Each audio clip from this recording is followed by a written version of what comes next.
Cork are about to come onto the pitch here at Croke Park. Sad news for Mayo, however, because Tony Corcoran is off the team with flu, and coming in is Fergal Costello at left half back. He moves from right half forward to left half back, which means that TJ McHugh goes to right half, and coming in is Declan McDonough from Mayo Gaels at left corner forward. He'll be wearing the number 22 jersey.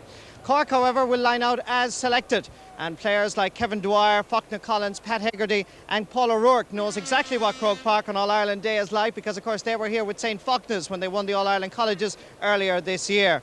It's a team that's lining out as selected. Brian Corcoran, a Cork senior hurler and has been a minor for the last 4 years, and indeed a Cork under-21 hurler as well, will be playing at full-back. Keep an eye out for him, because he's certainly a player of tremendous potential, and the Glounthaun man is bound to impress the huge gathering here at Croke Park for this All-Ireland final. So that's it, just one change in the minor line-out. Fergal Costello goes to left half-back, Tony Corcoran off unfortunately with flu. Bishop or Johan play Mayo a hooking in a ball. August start no Tahi Anava, I get credits na himido. Well, we think they're a very good team in Cork, Michael. They were very promising earlier in the year, and they weren't quite as impressive with the semi-final as we thought they were going to be. At one stage, they threatened to overrun Donegal.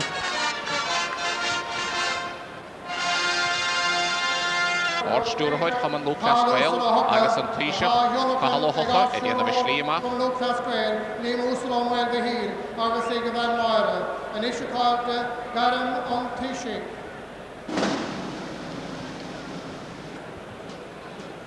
Oid na Guihe, Ige, Mayo, Sikhedla. Voltoid and son of Hunten Havain, agus Ishli, a Yanov Amach, or Parker Crokig, Ige, Vanakil. Wachali Ardain and Ian Wheel Inish, Christopher Toast, Lishan Lohi Canish.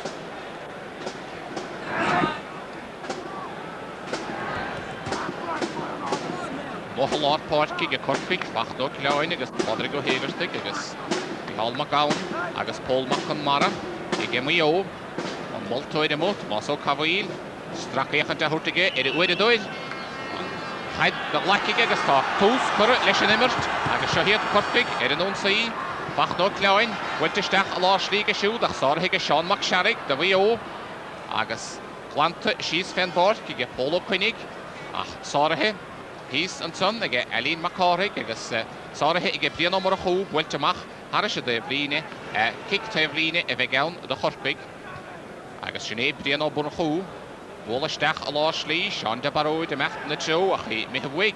Witted and son, I get Dahi Ola Join, and Macadi Mihal McGowan, Shahe McGowan, agus Kalish Dientig and Marco Sullivanid, Martian Kicksayer de Vio.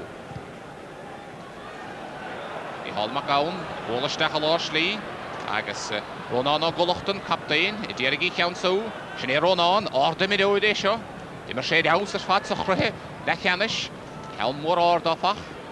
Agus an order fad dusna tusahe roardo agus Briano Corcoran sár felladóid ó rá éidan ach iarach súd sárathe istígan son ag Dahi de Búrca. Bhuiilteisteach a láslí Briano Corcoran a ríisteach ní bhfuil sé ráidí seo hé Dahi de Búrca bhuiilteisteach ag Dahi agus an fiad cholín ag Dahi de Búrca de bhío. Túsma de bhío inde. Very good start from Mayo, Michal, because in the semi-final they played badly in the first half, but straight away now they've got into it. And I think an indication of this is that two kicks were blocked down on Cork defenders there, and it shows you the great spirit of this Mayo team, and they've taken their first opportunity. Agus cím go bhfuil athraú diantaige Mayo tá Dahi de Búrca an lántasach ag immerte Muhide Gúine agus Anthony ó Ilkin ag immerte istig a láslí mar lántasach go Briano Corcoran. Snólam díreach mar a bhí sa chluthe lechanis. Snémar tá an leise tosnathe go Rénos an chaid bhuiilteach an son ag Píbhín daí amach go dtí lápáirce agus séné taigó gólínse ó leann maid. Agus I bhuiilteisteach sa chúna go dtí Paul O'Rourke ag buinte de Paul O'Rourke ag Más de Búrca. Más de Búrca déirigh I bhuaileisteach go dtí Dahi de Búrca Calís déantar Dahi de Búrca steach go dtí Ronan O'Golochta. Imithe bhuaig afach agus planta amach go dtí Rodrigo Haverstick strapid a mór fid é seo agus iarach a dhéanamh ag Corkig a chuir an ón saí seo hé seo sa bhó Caimhánig isteach go dtí Sean de Barrow, seansaige Sean de Barrow, cad a dhéana sé. Seo hé Sean bhuiilteach a ríistige go dtí seo sa bhó Caimhánig, túra sé fé scór. Bhuiilteisteach go deasaige I John Hole ach sára histig ige bara ó Heffernain. Baro Heffernoin. Welta Machage. Agus Welta Lena Horan age Eileen McCorrick a Macharisha Devline, Kick Tevline Davio. Agus an Bautasa Polo König. Polo König is stach a Lashli, Brianna Corkgrine Lame agus a Council na Kaide, Anna Felladoid agus Ardamana. Agus é sin dianta go des an sunnaige chuhín ó Harachtáin ach chalíis dianta sun Polo König. Na tóg séite ag an multóid Tomás ó Cavail agus Polo König is dulum go sé ceart go leor. Éide hena hasasa bhar ríist. Dimar sé siúd le chláiste bhid agus pádraig bí láhanna muici agus imidín sé sínsir lena chlub. Agus is dulum go bhar sé siúd trí le cum an sacr West Bromwich Albion chomá is fecht tí seachtaine ach chomá tá Corcaí chuid a dalamh agus Jaall roch be chuhín ó Harachtáin Chuhín ó Harachtáin agus imidín sé siúd idir fánach le bean trí Jaall roch go be alt dearna ha gortathe Dimar sé le gaidim scoilena Corcaí a bhuaig craobh na héireann chomá. I think Micheál, an indication of the heat that's out there on the pitch at the moment. Two of the Mayo players have already gone to the sideline for drinks and the match is only a few minutes old. So it is very warm out there at the moment. Lá anna héad mar sin test na gréineán agus bhfuil ní test na gréine ha go rest nach chuhín ó Harachtáin ach gortóach ceart go leor éide hena hasamh a ríist agus inis cic saoir a bheith geanta bhío agus do chinna omadirstig. Chinna omadirstig a thócaigh an Council. Go sé siúd óga óhaint a ríist am déinte chuún dimar sé le cláiste íorlathe thuama agus dimar sé sna tusa hiileotha an nudig sa chluthí canis. Ach chalíis déanta san ar haigógó líonse se héad haigóg. Haid bhfuiltig maithag siúd agus Corcaig an ón saí an fear an nahad slatan san dóibh Marco Sullivan buinteiste ag siúd go dtí Sean de Barod seansa go Sean de Barod ar scór Sean de Barod agus Colleen. Tá sé co-score in it. I think that was a beautiful score by Sean Barrett and they're breaking from midfield and very fast to set up attacks and he has shown that he's very dangerous in that left foot. A beautiful point. Dar nó craobh na héireann buite hana níos tuiscim líana go siúd le gaidim scoile na Corcaí agus imidín sé idir bheánach chomá le sráide bhuilinn agus chomá leis go chainradile is sár ghornála an fearsach níl míad súile dornálaíocht an sahuaig is fáce chróca giniuh tá sé go má ar na dóir na stic sa bháine haid geistinne si go. An chaid bhfuilte amach go dtí lár páirce agus seo Micheál Macán. Déirigh í bhla isteach go dtí daithí de búsca ach Brian ó Corkráin riimiis amach seo Brian. Lán cholaí Corcaí agus déanamh go maga dísa anna chóngracht an Devline agus Councilthe Micheál Macán. Micheál Macán is steach lá slí go dtí na cholachaí Paul McConmara buite ag fachnó cleáin. Sáirithe ag Tomás de Búsca. Seo an Búsca chun gnach mór. Bhfuilteach agus seo Gród Macóla. Gród Macóla ó bhaile cholaigh go séileh na caide déirigh í bhla go dtí Sean de Barod fuidir Colleen deasó chéana bhín. Seo Seán agus chalíis déantaid ag Fergal ó Cistala. Fergal a tháinig idir barc mar óna daí sa chluthe le cheannis agus buinte go le Corcaíine. Mac de fér de Tony O'Shea na Caharach ó chaidir teantaigh. Ach seo Gród Macóla ó bhaileann cholaigh. Fear a bheith ina bhanúr a ríist am bhéinte chuin óga óhaint ar éanos. Chalíis déantan san ar achna ó cleáin agus cic saoir nó hiige de Corcaig. Corcaig ag imirt a gcuine na gaoitheach gan a chuid róláidir ar fad tas breá ón réin agus de fórne ar co-scór so is le 7 nómatí imire an sá a barca chrócaig. I think, Micheál, that the Cork defence are getting to grips with the Mayo attack and Brian Corcoran, particularly at full-back, is showing his experience at the moment and they're getting a grip on the Mayo forward line. Seo Pádraig ó Mahóna, deisige Pádraig ach druchiig ó Pádraig an Baltasa ní raibh táilis agus chuid bha scóranna aimsithe ige Pádraig de Corcaig sa chraobh chomórtas go dísa. Imidín sé siúd idir bheánach nó dimar sé imidín sé idir bheánach le baileann cholaigh agus sé thógan na saoircícin ar fad an daobhsa an báid agus seo sa bheadh chuibhánig an bhile ige thará. Go sa meas na dusa hí sé bheigistagam. Corcaig i dtíanamh go maga díos agus seansa go Sean de Barod a fuid Colleen hena roimh an bhaid sé an tarna Colleen mecht leis go fóil ní bhaid go róadaige agus cinna omadirstig an son agus anna chosan dianta go cinna agus kicksair gnóthe do Mayo. In the Connacht Championship, I think the star Mayo player was Kenneth Mortimer at left full back, and I think he's a player of great promise, and he's playing very well so far today.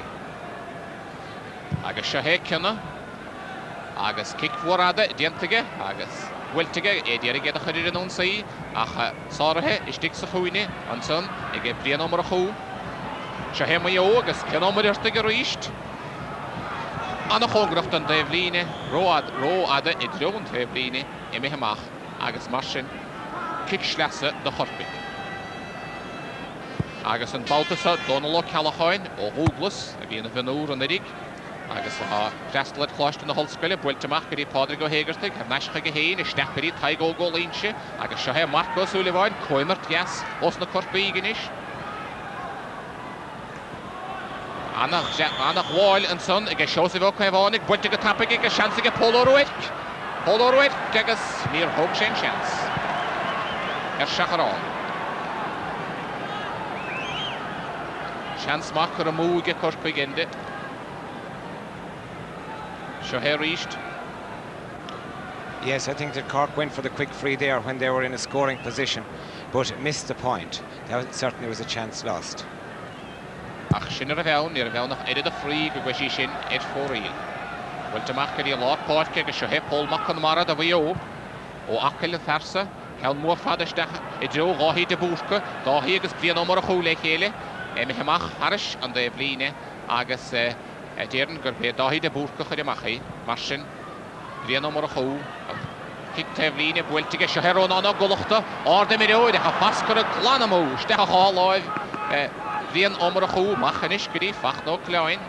Shahe Polaroid ach buinte go ag tlásta búsca agus mehemach de rím I ruid. Mar sin kick te bhlíne do chóla cuinig.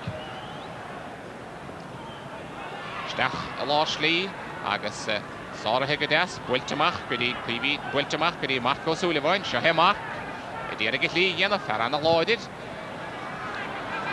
Steach go dtí Béalahide builteach ige an son ige Cynna mac muidirte go dtí Seán mac Searig I mac a lár páirce agus calaís dianta chuimhín ó néil. Chuimhín bhí gimmart sa chlíháin a gimmart ar nachad slat in bhleotha mac le Liam dar nó. Bhí a gimmart leis an gaiileh agus aithne bhaith ige indead agus tréáil fuid an Mayo feach tamil. Yes, he served Galway well in the past. And I think last year he played on the same team as his son, so that you had father and son playing on the same club team, and I wonder who took the orders there. Well, sin scíal le stocha, láthar na huiide Corpaig ar an ón saí ach sárathe go fergal ó cuistala. Fergal a rán éachta tusa a chaid gimmart sa cúil, builteisteach an son aige I dro gáhí de búsca amach inis go dtí TS mac é. TS a gimmart amó idig líháin agus well Elín Macáric captain Corpaig chalís dianta go Elínir agus kicksair buinte go tappaig ag isteach go dtí Caoimhín ó néil Shahe Caoimhín inis an dúra sé fé scór a lá slí léanach tóig steach a John chuúil ach níd sé fada dóhin sárathe go Caoimhín ó dír builteach go dtí blian ó Corcráin blian a bhana chosint go dtí taigó go líonse an líonseach á bóla isteach an son go dtí Caoimhín ó Harachtáin ús maithe chur gur Corpaig leis a gluthe agus é sin dianta go glótaigh Caoimhín an bhaid sé scór inis mecht leis go fóil builteisteach agus well drochríomh chu aige idir Ganson na chéir a déile go deas ach drochrí ar déile. Ní bheith sé róthástal leis sin inta. No, certainly not, because he did everything right and he showed great perseverance. Even though he lost the ball, he regained possession again, but just unlucky with the final effort. Mar sin gan an táile Corpaig ó thaobh na scóranna Caoimhín ó Harachtáin an Baltasan agus Polaroid go chéana bhín idir a frí idir defhní ceart dus na cuilín.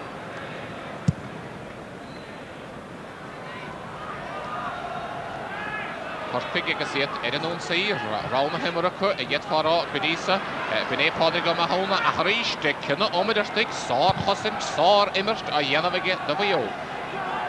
I go líonse methe haris agus é sin dianta go deas aige Anthony ó Ilkin builte amach aige go dtí TS mac é Shahe TS. TS inis bhúgvéidir is dahad a tuairt fé scór a bhd éireann bhd ar héad na láimh clé an bhfuil sí methe tá sí methe inis. Rónán á golachta agus a dhíhil dianta aige ach bhí son rómhada a dhíhil. I'm afraid the Mayo forwards aren't showing much direction at the moment, Micheál. They're playing as individuals and they're not making use of the open spaces at all. Agus cór na gaoithe ige Mayo na scórana anna ísle fad Coolín an daobh so slé tríno matí díag imre mithe. Fíbín ó daoir. Láistin scriberín bhfuilte macha ige fachgadí Paul McConmara agus deisige Mayo an ón síne seach seo Héalín McCorrick, captain Corcaí.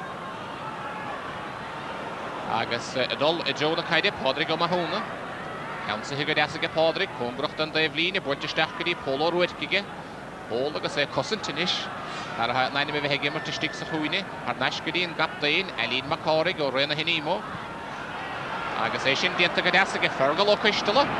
Anna felsa versa. Bhfuilte stachige siúgarí Cuimhín ó Néil. Seo hé Cuimhín agus túirt fé scór a haríiste. Díra sé fada a hóhint leis an éireachtan.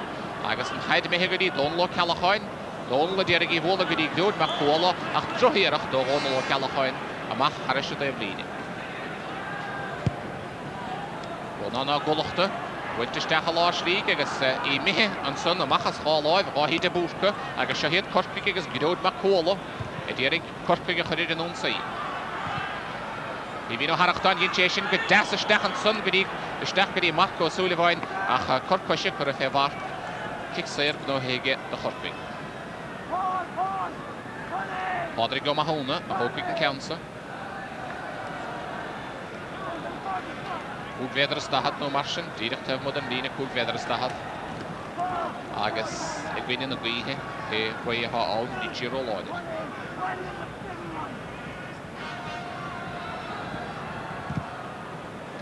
Bhfuilte go deasige go glóteige haris a trasnán.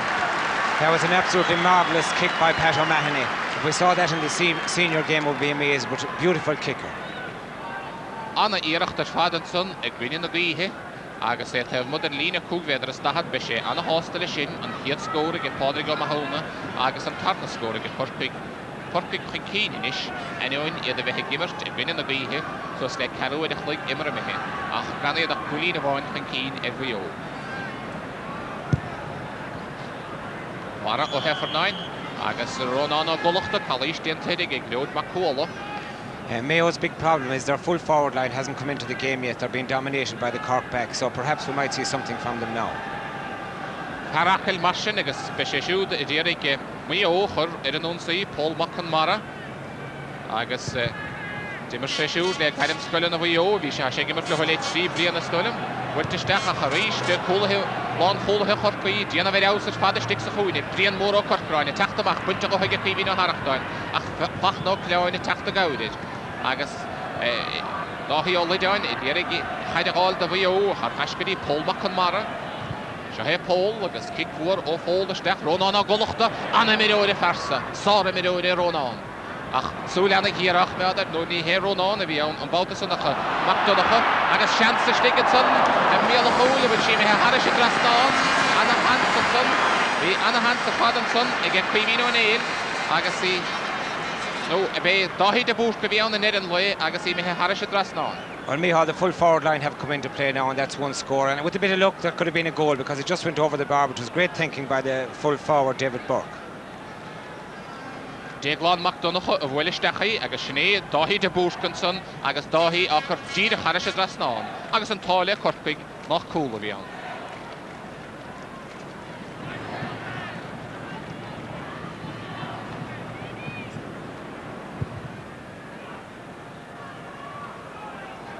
Anna Congracht an Daivlíne, T.S. Macaé.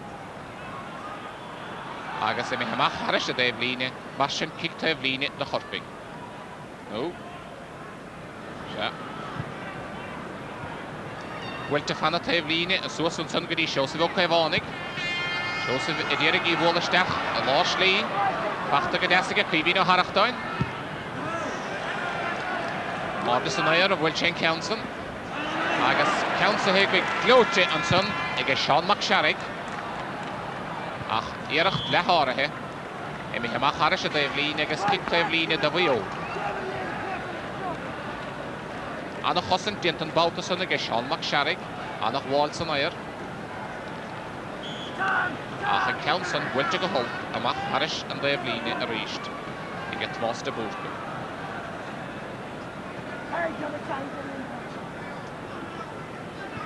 Marsin seansaige Corcaig agus seo Pádraig ó Héagartaigh. Annach látar fir in fersa.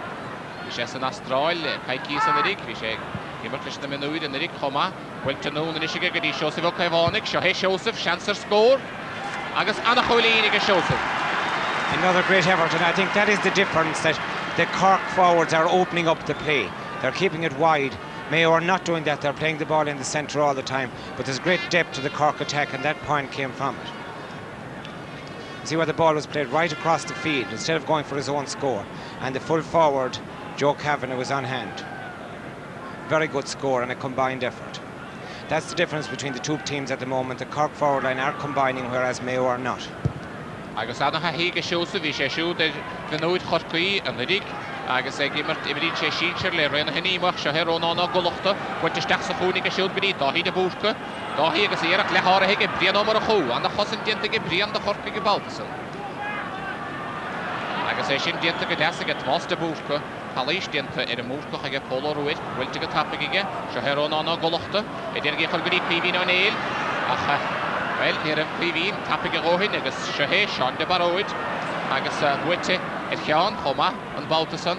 Ach inéad an le an chaid fachta Stegenson ag Donlo Callachain agus bhuiite go dtí Sean de Baróid.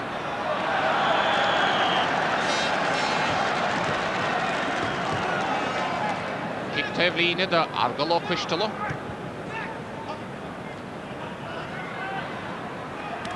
Seo Paul McNamara. Annach chosantar fad a dhéanamh ige lán chólathe Chorcaí an Baltasan bríana mar a chó a ríist ach fachtanis ige Paul McNamara. Paul agus chuinmha caide a háilteige an hallár páirce a láthar na huiide. Agus seo Píhín ó Néil, deisige Píhín, bhfuilte isteach ach bhfuilte róada ige Píhín ó Néil. Once again, a lot of aimless kicking by the Mayo forwards, and they're trying to kick points from far out, or they're out of range instead of combining and passing the ball, but the other forwards weren't running in support. I noticed that nothing has gone right for Mayo captain Ronan Golding. He was one of the stars right through, but even though he's trying very, very hard today, nothing is working out for him.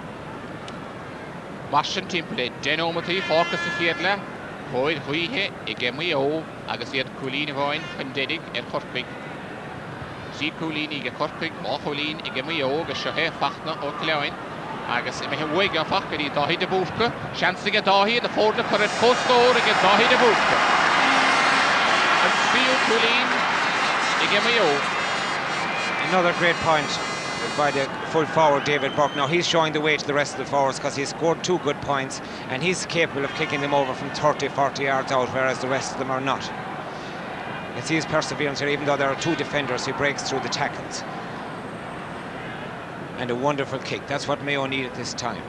Agus mar a déir endit ha dáhí de búrca me histeach a láslí inis a ríist me histeach láslí sa lína lántasach agus déagláin McDonagh inis me go dtíon gúni tes agus Anthony Oilkin go dtíon gúni clé. Marsin na hathar sin diantrach agus seo Anthony Oilkin take nón go dtíon gúni clé ach i ríist ní raibh táilis Annach chosanta Baltasan ag Donlo Callachain. Once again, nothing going right for Ronan Golding. Agus Palais dianta an son Edwardo Sullivan. Marsin kicksair de Chorcaig agus in éireoig le Pádraig ó Mahóna ónan utsa. Níreach temod an lína cúgvéidir a stahad mar an gindís túisce ag bine na gaithe. Well, a láslí crín díreach a haisian Baltas agus deirtar go minic go mín sé níos deocra. An chaidir chuid haris a drasná na láslí ná mar bhíon a meach sí ábhíon beoclí hánach bethes a bhín inis. Ó Mahóna agus bhfuilteach a Joan Chúinige ach ceansa histig agus fachta istig inis an son ag Pádraig ó Mahóna a ríist bhfuilte isteach a láslí go siúd go dtí fachta ó Cleáin ach a ríist a bhd róada i chéim na láimh isise agus tá sé siúd ará gur dhéime sé amach de rím chuide go chosan tóirí bhí ó rud a géad Marsin kick cúgvéidir agus stahad. I think, Micheál, it's very interesting that even though the conditions are ideal, the scoring is very low, and I think it's a sign that defences are on top on both sides and the marking is very close. Marsin gan éon chaid ró oscailte a dhéimart go díosa agus an Baltasa is sé Caoimhín ó Harachtáin a thócaigh an ceansa léana chitóigh.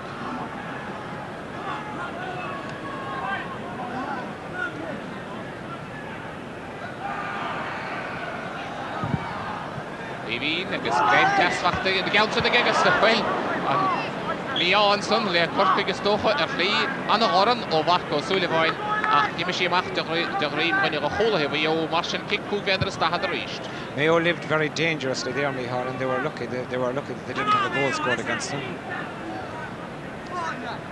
Pádraig go Mahona mar sin an Baltas agus an ceansa gabhlis críndíideach ónanad ina raimse sé an Chulín. Seach nómatí idir sin agus le hama agus gan an chluhimenúid chobríomhar agus a bhí go leor daoine is súil a bheith sí. Seo he Pádraig go Mahona is agus ríist ábhríd beag roiada a déad na láimh clé. I think, Micheál, what this game needs is a goal to liven it up. It's pretty dead at the moment and there are a lot of opportunities being missed. So if we had a goal before half-time, I think it would really set the place alight.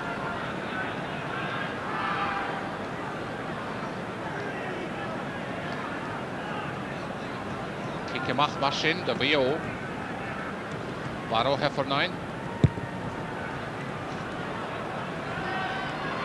Wiltamach a John Chúnig agus sé Sean de Barrowid agus a ríist íirecht súd I mihimúl agus fachta go deasa go rónán á golachta an Baltasan Wiltisteach a lás líg agus Mayo chuir an únsaí TS Macaíc a líist dientir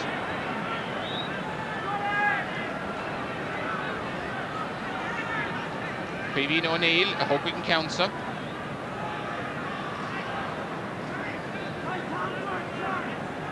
David Caoimhín le chláiste íorlathe níos tuiscim léana. Búlvéidir agus le chiad nó mar sin amach an gól agus anna íoreacht uig is decha Jo imol na cear nó ige ach cólathe chorcaí anna réan bhíon ó Corcráin amach go dtí Eileen McCorrick. I think, Micheál, it's bad tactics. Kevin O'Neill, the centre forward, taking a free from so far out because it means that Cork have an extra defender inside and they had the advantage when the ball broke. Centre forward should be in the scoring area.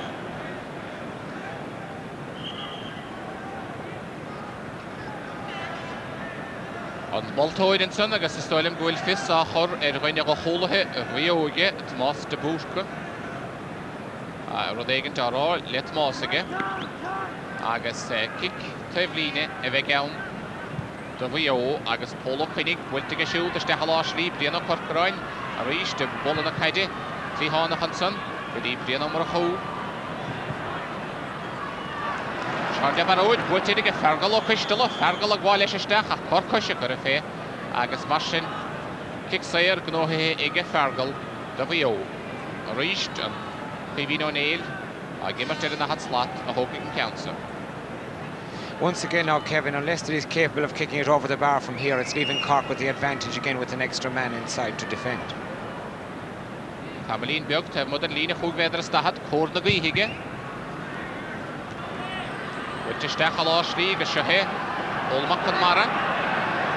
Olmach an Mara agus anna frú choréige pasantóirí chorcaí ach tá anna bheachtaíocht diantaige tá sé anna láidir agus sin stán Chulín ige Olmach an Mara.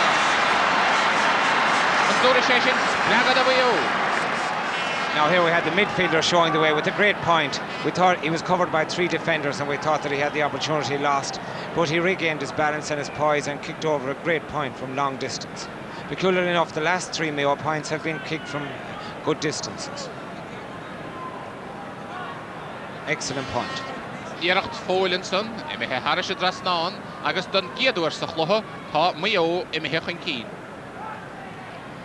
Agus onadaí an son tí techt a báid do bhuió beidir sinné sémas ó brádaig beidir gur gear go bheith míist I gimarste ach a nimmartí dul agus Corcaigh an únsaí agus seo héisio sa bheith chéhánig seansa go Corcaigh bhuilteiste agus siúd go dtí Sean de Barrowid an bhaid sé cóil anna hábháil an son ag Barrow Heffernain agus in an bhfuil lí tá sé imihisteach an léir imihisteach.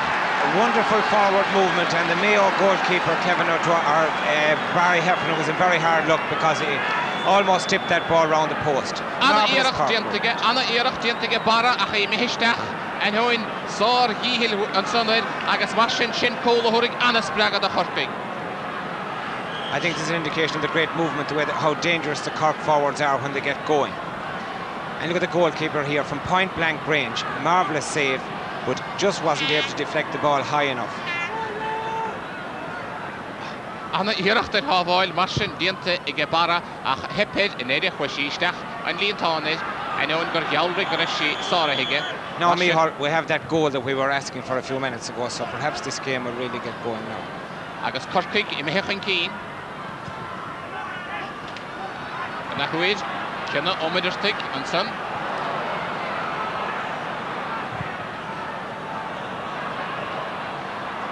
A ríist bríanna Corcaráin agus chalís diantaid agus sár chluthe á dhimirtige do Corcaig. Háin omid idir sin agus le hama. Certainly Brian Corcoran has shown all the experience that he has gained in both hurling and football because he's dominating today in his position. Agus se farile ha gimmert go maithe na hat slat Marco Sullivan. Bhfuilte go siúd go dtí Pádraig Ó Mathúna ach sáirithe go neamhfiseach agus Seán McSherry. Agus well darúd beag dianta go dáhí de búrca agus bríanna Corcaráin I teachta díd idir na rúdsan. Agus sehe Seán de Maróid an farag aimsig an cól bhfuilte go deasa go dtí Polo Ruic. All agus é idir dalamh trúr team pullid. Great defending by the Mayo defence there. Three of them surrounded him, but they didn't foul, and it's a free out to Mayo. Great defending.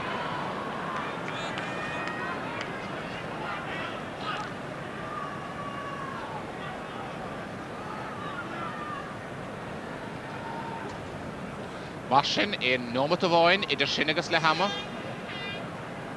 Ácholín Forras Boyd ige Corcaig idir Mayo.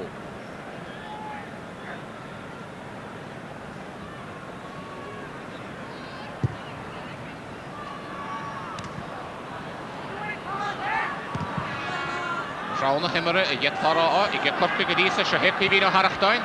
I vín agus dierig mechtasteach ach cenamach midirstig sár chosad diantige baltaváin I lida Mayo. Trahíaracht tuig agus deisige Pádraig Ó Mathúna go dí Seosamh Ó Caibhánig, seansa go Seosamh lá slí, an dúra sé fé hól, an bhaid Marco Sullivan cól an a hábháil is dótas ag Barrow Heffernan. Wonderful save by Barry Heffernan. Shahid Corcaig a fól, Marco Sullivan, go dí Pádraig Ó Mathúna, Shahid Pádraig, deisige Críndíide a lá slí, bhfuilte go háir ach ní sí sin na bhíthe tá sí mihinis, ar sin líne Seacharáin. Certainly Barry Heffernan is keeping Mayo on the game because that was another great save from him.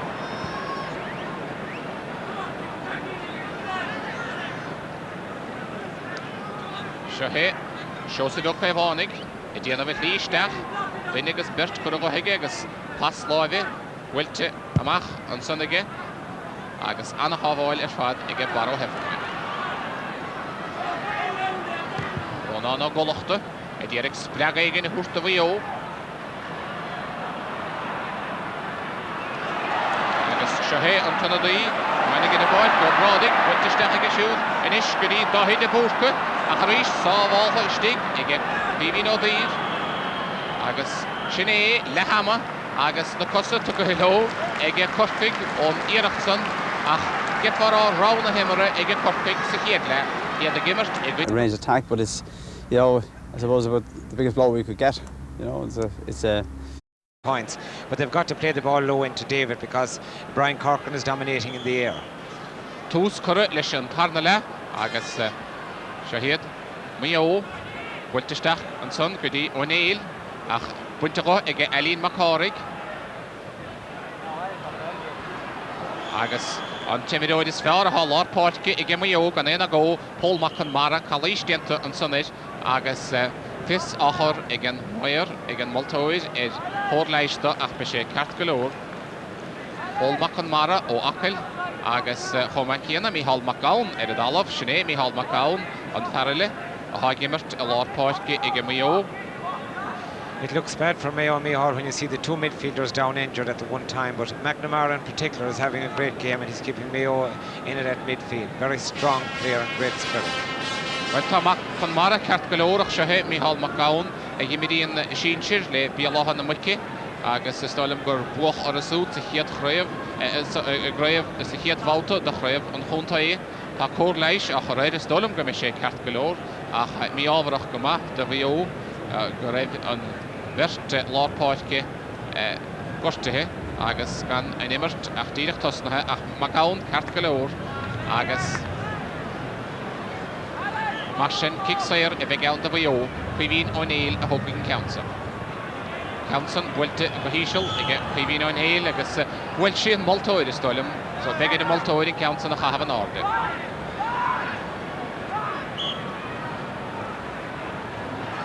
Agus Brianna Corcoráin I déanamh go Mahanson Annach Lana diantaige do Chorcaig agus ní raibhtá Dickinson le Paul O'Ruid Shahé an Kennedy a tháinig ar a bhharca bhfuilte isteach a láslí agus seansa go rán anna golachta Colleen go rán an Captain na fórne. Now, Mayo, that's the first combined movement that the Mayo forwards have put together. A lovely movement, and you had the half forwards, you had Ronan Goulding running through from midfield.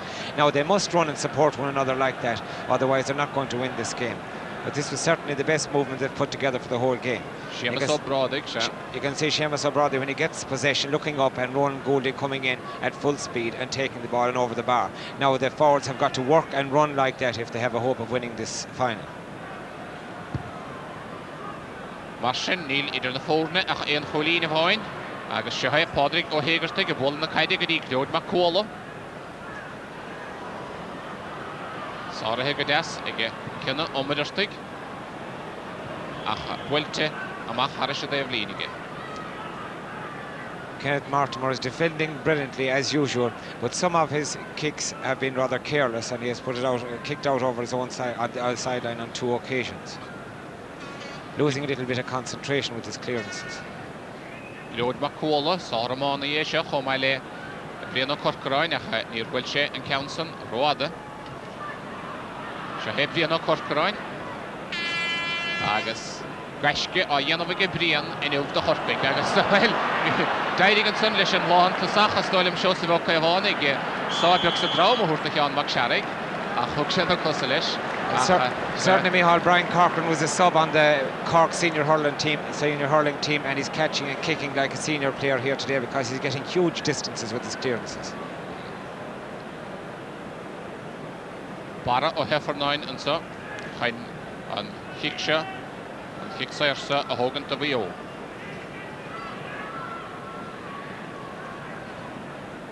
Restal Bara bhaidimscoil chruis I bhfuilína. Ultimach inis go dtí Micheál Macán. Micheál Macán agus é déirigh chuireann ón saí, Seamus O'Brady an tunadaí go dtí Caoimhín O'Neill isteach a láslí agus seansa go Mayo Shahé amachtas Dickinson ó Wilkin agus áil ar fád ige Caoimhín O'Neill amachtasan go dtí Donal O'Callaghan go dtí Gearóid mac cóla. Ach Shahé Mayo fós Anthony Wilkin. Déile le iarachtaí Mayo fós ach that was a wonderful movement by Mayo. Once again, Ronan Goulding running into the open space, but a marvellous save by the Cork goalkeeper, Kevin O'Dwyer. Here's Ronan coming right through the defence again, like he did on the last occasion when they scored. Great. Yeah, hit the ball very hard, but perhaps he went for the wrong side of the goal there with his shot because the other side was open. But certainly a great save by Kevin O'Dwyer. But Mayo at least are running.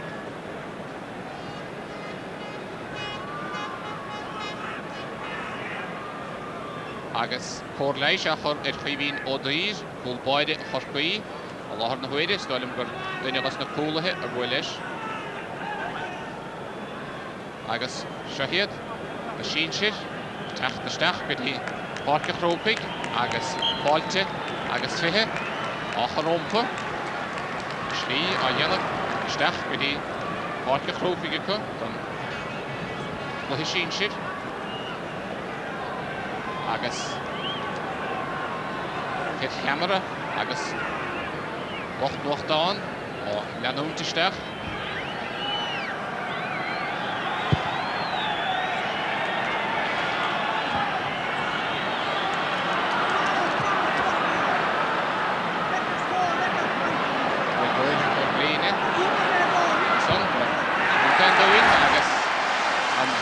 Immertid al reigen sa. Na Menouid, Colleen Elefachta ige Mayo na fórne Once again, a wonderful effort by Paul McNamara. He decided to go on his own and he beat 3 men and kicked it over the bar. Certainly he's given great example to the forwards around him and the Mayo players around him. He has started a great Mayo revival now. An Fadlar Páirce mar sin agus Ráthúlín aimsithe agus Seo Ríist. Paul McNamara. You can see the perseverance here and the strength he has to carry him through the Cork defenders, and then a great point with the outside of his right foot. An Hyde ige Marco Sullivan de Chorcaig. Joseph O'Caivanig, Seo Joseph. Joseph is Shelliv go fóil. Wiltamach in isige gadi Marco Sullivan. Mark níor thug sé fé go díide, chamach gadi fachno cleáin. Agus in lei Shacharán ige fachno. Good combination again from the Cork forwards, but Collins endeavouring to score a point from far out was just wide of the mark.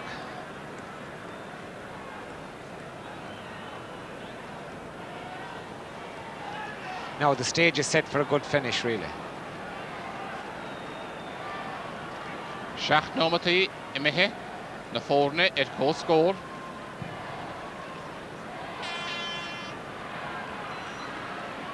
Agus Mechta Stechanson, Ronan ó Golachta, Déir Gíortamach a haise, da bhí ho, Cuimhín O'Neill, agus Eileen McCorrick, Seo Cuimhín. Anún go dtí Seamus O'Bradig, an Tunadaí, déanamh go maith ó haine sé de Páirc, Pasana Ard, agus pasa ha mihim uid ige Bhíonn Corcaráin a ríis. Wiltamach ige siúd go dtí Pádraig ó Héagartaigh, Pasúd mihim agus Seo Dahí de Búrca, par go bhfuil trí cúlíní aimsithe go dtí aige. Ach a ríist Bhíonn Corcaráin, tá sé siúdas na chéanáid. Drochiareacht uig, Mícheál McGowan, Ceann mór ard a bhí Hall, ceann anna chóntúrach, imol de Carnoige. Ach, kick amach, Bhíonn a tosathe istigh sa Carnoige stoile. Now I think it's noticeable that Ronan Golding and Kevin O'Neill are coming much more into the game for Mayo, and they're providing great assistance for David Burke. Seo Glóid McCuala, Bert Curraghoige, agus Calais Dinted.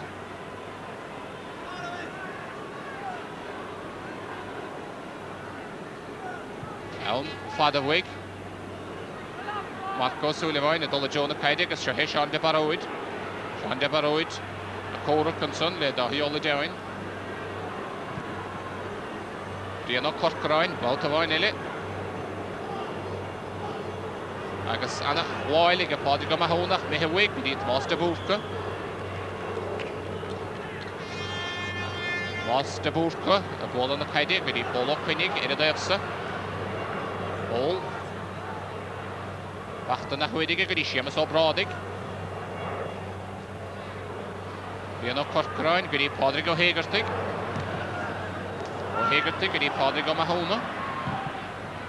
Ó Mahóna steach míle bháide, agus ó Midirtaigh.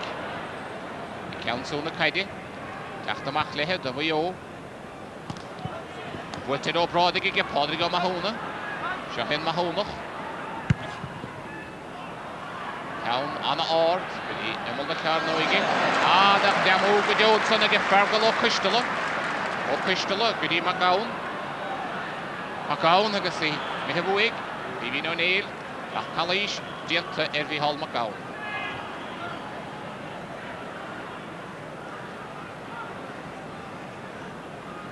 Mud an lína cúgvéadar stahad, dénómatí Mihí. Sé cúlíní Ondaibh. Agus Seo Corcaig. Cosintinson, Taig ó Gólínse. Steach sa chúnig go dtí Paul O'Rourke, seans ige Paul, a mechta steach. Agus, Mícheál le Paul an son bhí anna ige Paul, scór a aimsiú, ní bheith sé sásta lei sin. Another great chance wasted by Cork forward line. Archlan a Gael an Baltasson, Míchrín ón aimsiú. Marsin, Flísib da bhí ó.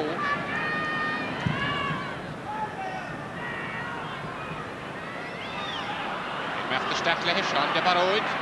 Déir ige chur go dtí Marco Sullivan, Seo Mark agus seansar scór ige Mark. Ach a ríist Shacharán. cúplaíocht Cormúg Cork in the Cork are missing some great opportunities, and certainly they might rue this when the game is over, because you don't throw away opportunities like this in an All-Ireland final.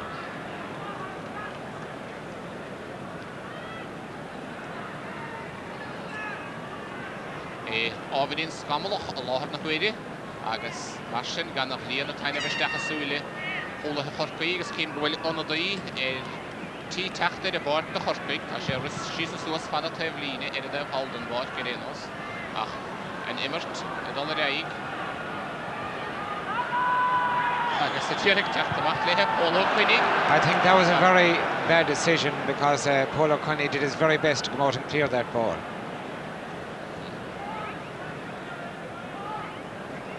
Agus beidir go dach ionadaí ar a báid cinis na Corcaí beidir. Kick séir a andóibh a hópaigh Pádraig Ó Mathúna ar dúis.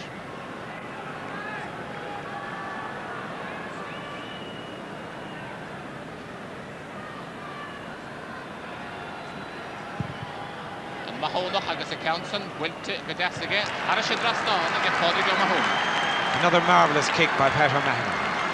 Certainly is a great striker of the dead ball. Agus inis cíimiad go bhfuil ionadaí a teacht ar a báid I get Corcaí.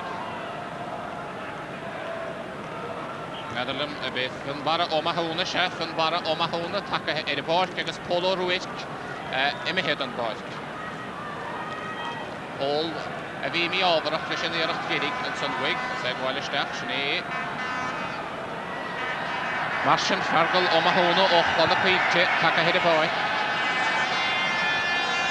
Sehí Polo Quinny. Pól I seile fós agus an báltasa. Kick séir go héige go dtí ó Brádaig. Ó Brádaig I córa fós le Eileen McCarrick.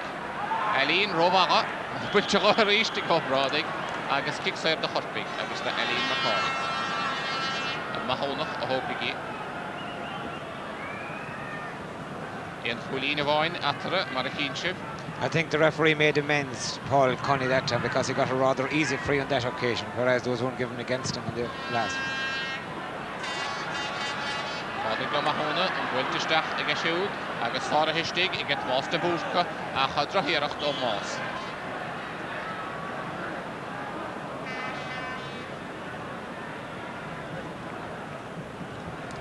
Mar sin deis ige Pádraig Ó Mathúna I gaite bhil isteach a láslí. Anach le múge fergal ó cuisteala anach chosanta dhéanamh go fergal do Mayo bhfuilte mar ige go dtí Rónana golachta ó golachta a dhéanamh í bhil isteach a láslí go dtí Pól Mac an Mara. Pól agus bhfuil céimiad cuiscéimé sé. Tá siad cóide hí go bhfuil tóid. Marvellous feeding once again by Fergal Costello. Even though he played in the forwards in the last few occasions, he's shown he's a great defender and he has two marvellous catches. Deisige Corcaí ar an saon dúra sé bheith Hall Marcus Sullivan a hágáil a ríiste san ag an bara Heffernan agus bhuilte mar ige Sean McSherrigan ar an léadó. Once again, Mayo can thank goalkeeper Barry Heffernan, because like in the semi-final and in the first half, he saved them again with another miraculous save. Agus tá sé gortathe tíis na hiareachta san. Very courageous goalkeeper. Ní léad áras ná gur fear misnúile. Here again, we're getting beautiful effort again by the Cork forwards, the way they combine. And then great shot, and look how far the goalkeeper was off his line. Wonderful goalkeeping by Barry Heffernan.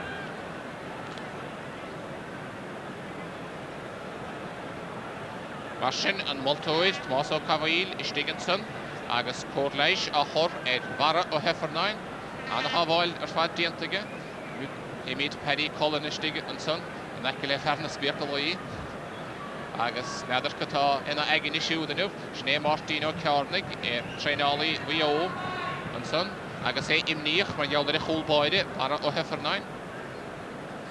Paddy Cullen would certainly admire that save and the courage shown by goalkeeper Barry Heffernan.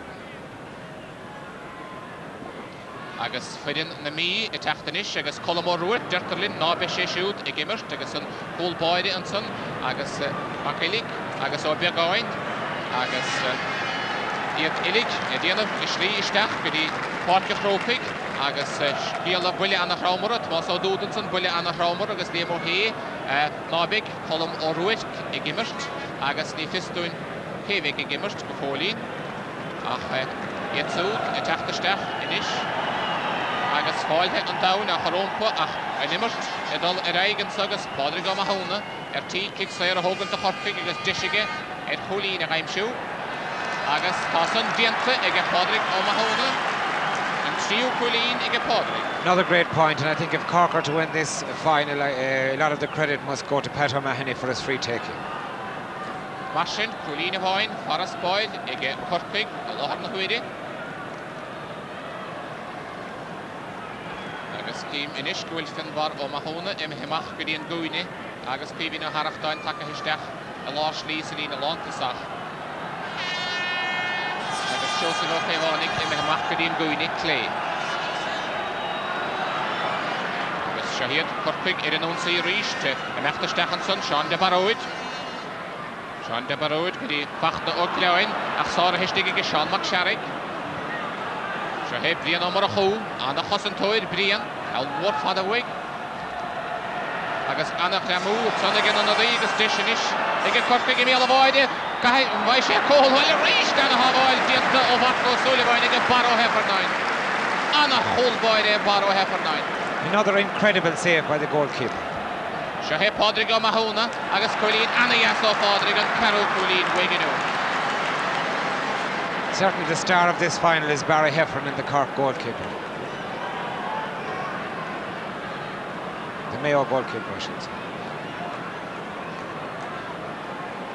Marsin, Pádraig Ó Mathóna, Agus Cole Curra, idir na fórnige. That should certainly give great encouragement, that save, to his teammates. And now if they're capable of fighting back, they should be able to do it.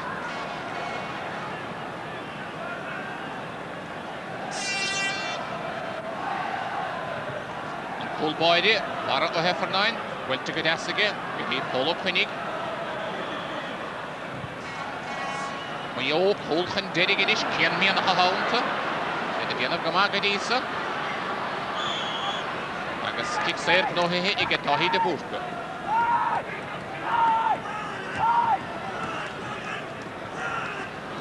There's the danger at this stage now that Mayo might keep trying for goals instead of taking their points, but there's plenty of time left for them if they're to take their points. Tahi de Burka went to Gahishal again, Sara Higgin Phoebe no Dave. Went to Mahagan Pavine, Biddy. And son gwedi grod ma cola. Elm bra fada wig. Kenna omiderstig a cousin the way o. Kenna agus Sean de Barrowyd le hele. Agus Hictevline the way o. Martino Carnigetson agus Ehemniach mar ta Eden. Colchan Derrick agus team play Eno met Diak Falker. Kenna omiderstig. Stechel Ashley, Shahid Mayo, agus in Mayo and Baltasum Leo Ilkin, ach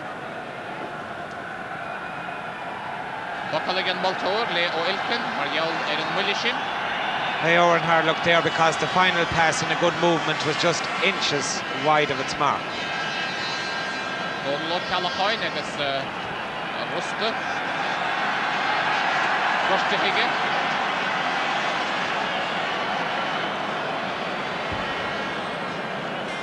Rochta Hicht and doing it at Lucashania, agus Rotacha, Largus and Irica, Bahana Breaha, Borga Roping and Senu.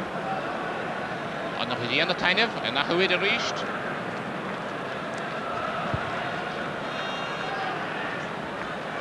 Anna Boyle, give me Halmagown, agus went to Mahanish Gidi Ronan, Goloch the captain, we own. Why she scored, Colina Castal, Gohagadi O'Brodick, and Nashkadi Goloch.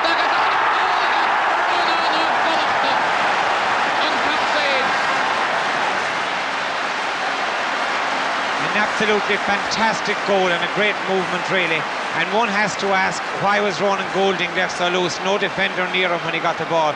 Marvellous goal. This is the type of football that Goulding is capable of playing.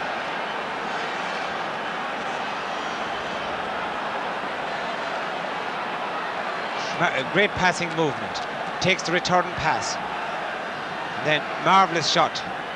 Now, I said in the first half that he had a rather poor first half, but certainly has opened up in the second and he has led his team in fantastic style, and that was a marvellous goal. And here come Mayo again. Agus Shahed Dahi de Burka, Muyonis, agus Grace the Shoulder, Video Brodick, Antonadi, or Ronana Gulach, the Foot of Coal, of Aisha Colleen, Nivai. Very hard luck on that occasion again. Washin, Ende. He has thundered into this game really after a very, very tame first half, but now he's making his mark. Nómat agus fihe immer a mehen, mai nómat í fóca, an chluhe idir ráchean na mea. Gan má gáine atranis, iad gobid roble chéle. Mai gúlíní on daibh. Agus coidhheog na ghuihe ige corcaig, ach tachtareis diantige Mayo, hémar ginnidir, gwyni chíl taras, a chluhe lechanis, vidar rausar fat sa tarnale. Ach Shahe Padrig o hegerstig de corcaig. Agus kick taibhlíne de corcaig. Agus fydyn na mi yn son, Brian de Stafford, agus iad fiachant i'r glwhe yn so, agus Bernard O'Flynn leheslish, ach yn ymert y dol yr eig. Agus Harele, nôr dyr yn un, ar o'ch hwnta yn dwy'n, agus hof ratige, agus Netherlim cwnnw sy'n chwysio yn ordi, ach a cheist y stoch dwi, ach cwnnw sy'n chwysio yn nŵas. Shahed Brian Omar Chou, Winter Stachage Shoot, agus a Riste, Paul McConmara, Loich Wio, Dinner all Loichra, Winter Hoffach, Podigo Mahona, agus Shahed the Corpig, agus Sean de Barrow, Chance Sean, and Colleen all the Corpig, Cadianashe, Sean de Barrow, agus Colleen again, and Ed and Lay, Lena Oran, Vidas, and Council. Yes, a good run by Sean Barrett and a good score. He had the presence of mind to fist the ball over the bar, but Mayo were unlucky because they had the ball almost cleared when it just slipped from the grasp of one of their defenders. Colleen and a Hochtach, beter in Council, Sean de Barrow, agus Corpig, Currach and Keen, and a Huidige. Marsin, Trish and Hulchin, a Fuid Mayo, and he had Heinige Dide, or have the score on ach Corpig, Sean de Barrow, agus and Moyer and Son, agus.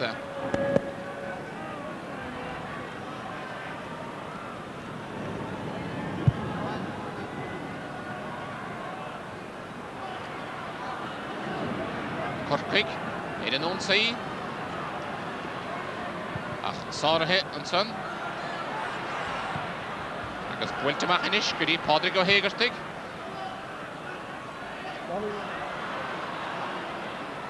Mas de Bwrca. No Sean McSharrig, da fi o. Agus Calais Dinted, Sean McSharrig.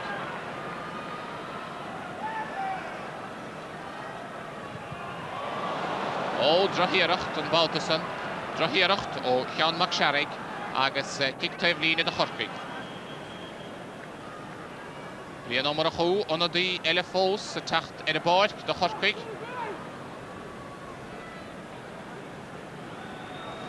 Stolum Gurbe, Sean de Barod, ha imihed an Bord, agus gwyl takahe de Bord, gwyl Damien O'Neill. Damien O'Neill, takahe de Bord, de Chorpig. Ach, Shahe, Padrig o Hegerstig, an Meshe Kreen o Hen Niveg. Damien O'Neill takahe de Bord, agus Aharu, Diente ige Corpig Marsin, o Downtree, Damien, gimmer te stik sa chuine, Mas de Bwrca. Agus under the ele, da fi o beder tí tacht de Bord, Cahal Macadisha, Hall de Devline, ach, en immer dol eig, and so, agus Corpig, an own say, chance again, Marco Sullivan, Marco Machtestach, agus, well, Ichi mehistach gefol, Paul McConmara, agus imehishir da hrim shoot, right and on son le Mayo, Gordinich, a count Vark, a Havoilt and Baltason. Pat Hegarty, the midfielder, is doing marvellous work for Cork at the moment. He's catching the kicks out at midfield and then he's going forward, and unlucky there with that effort, as was the centre forward. Agus Sinead Cahal Macadisha, a tacht de Bord, the VO. I think both teams are pulling out all the stops now. They're bringing in their substitutes and doing everything to pull this game out of the bag. Shahe Padrig o Mahona, an Eilog le Padrig, Hocholín, Faras Boyd, a Hurstaiden. Kick Cook Vedra Stahad, Coidvio Guihige. Here Colini Godisa. Avidin Bug Bidach, et Hemna Live Edition. Inches Hostel Shigansa. Here Nomati, as Avidin den the Hush, Hawker. Colini Vine, Faraspoid, ige Corkig. Corkig e fwy gyda Mayo, siasgo hen, Mayo fwy carnasir e siachdaw hen. Agus Shahe and Siu Bauta go na fórne a bóla le chéile sa chréibh ceannis agus anna iarachtan san ó Joseph ó Caivánnig, Joseph an Counson Coramú ige Joseph. Possession is vital for Mayo. They're not able to get possession from the kicks out at the moment, and if they could get possession, I feel they're capable of getting an equaliser, but midfield just not able to get possession for them at the moment.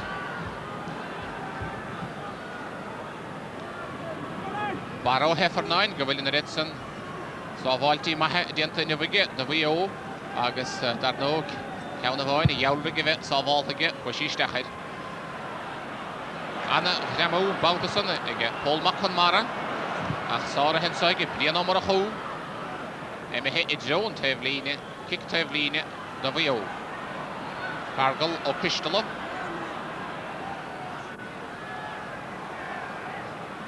Mianach Kaiden so I had it challenge to get for her. Well, to mark the Lord Port came in Holmacown. We own Nishiga said that Hoyden Holin Chinbeded. Anthony Oilkin, Shahay Anthony, a dear get Lee and a Mistach, I should get to Gadasiga, a Machanson, Gidi Macadishi, Shahay O'Neill. O'Neill is John Holan as Anna Holin against Kevin O'Neill.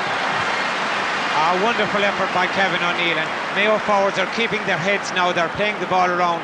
And then O'Neill finished it off with a marvellous shot from a very acute angle. Sheeno with the Falker, the forward Cosco, Queeveen O'Neill. A Fwyd and Counson, the Hidet Cosco Rich, a Herrichte. Well, to get Cloten Sonagagas, I know in the cousin to the Galady team play. Marshin. Degolini on Dale, Hena Shaft on Dale. Nislu, not Sheeno with the Falker. The Mayo forwards are more dangerous at the moment if they can get the possession. Pivino de agus a machgadi Lord Portke count an hochtach at fad the achna o Cloyn. Faraway crave na heden le. Lost it na fachna on Skiberin.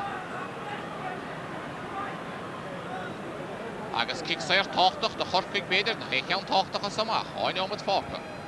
Wintelin ke tog get Tigo Lynch. Stach gadi Podrigo Hagerstig. Horkig Lushach Bloho Gadasinish Fin Barra Mahone Stach John Hole. Ach, Roada, it have the live edition. Roada, it have the live edition. A little bit of uncertainty there between the umpires. They tended to look at one another for directions, but they have decided, however, after hesitating, that it was wide. Finbara Mahonagus, Nivisha Sostanish Guinea, a headed, I did not hear enough. Rahashem Sostanish is not a moment, Billy Falker. The Hain kick, 4 hoogte, 4 kino nog finish. Barrow Heffernan. Mac Midderstig, Chano Midderstig. Loch cousin to Mayo.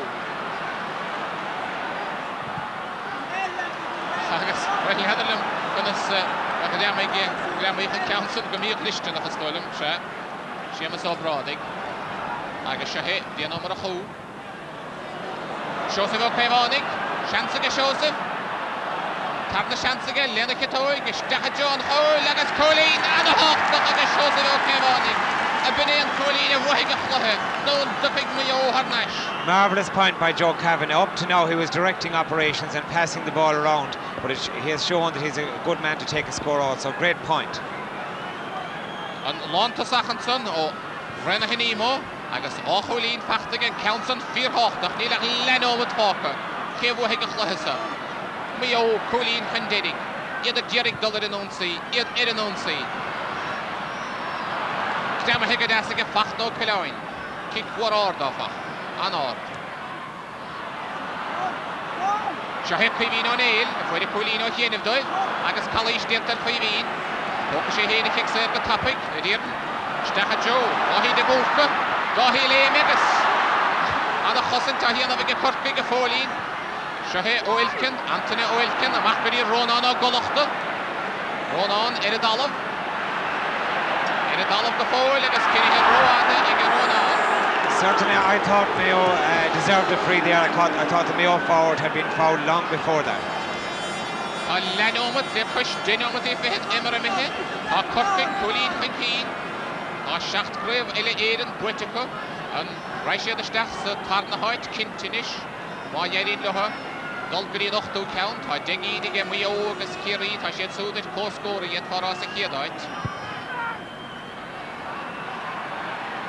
Jidim Lishna Nomati Jardaka, Paul Makanmara, and I don't let me own Haramu, Shahid, Iranun Sai. Olo Pinnick, British Tahagashoda, Riano Korkara on the Horpig, Allah Cosanta, Agus Parana Hiagara, Anna Lloyd. Cork in the shed and say Marco Sullivan and a happy father Machtastach and Vaisha Colleen and Marco Sullivan, Colleen the Corpig, and a small Colleen for a spoiling a Corpig. Far all trust the nation. A marvellous run by Marco Sullivan. He shows great pace. He got onto the break very, very fast and cut straight through in Greg Blaney fashion. I guess a stolen girl. Well, you has a butting a Corpig, Eno Matiga hit Gully, Emmeremehe, Sheshin, Marat Gadoig and Multois, Om Blishe. Nomad Billy Brisha Hannah Hennigal, Mayo, Hefruinish, Shahe, Omiderstig, Can Omiderstig, Agus, Edieric Machtlish in Uagas and Aener, Will to her Nashigas, Horpig, the other not all, a lot of the way, Ruherash, Henny Machtagarta, Marco Sullivan, and Vaishen Trio Colleen Dive. Stachajo, Emma the Carnoigas, well, and Ta and Son, Lemayo. I know Matiaga hit Emmeremehe.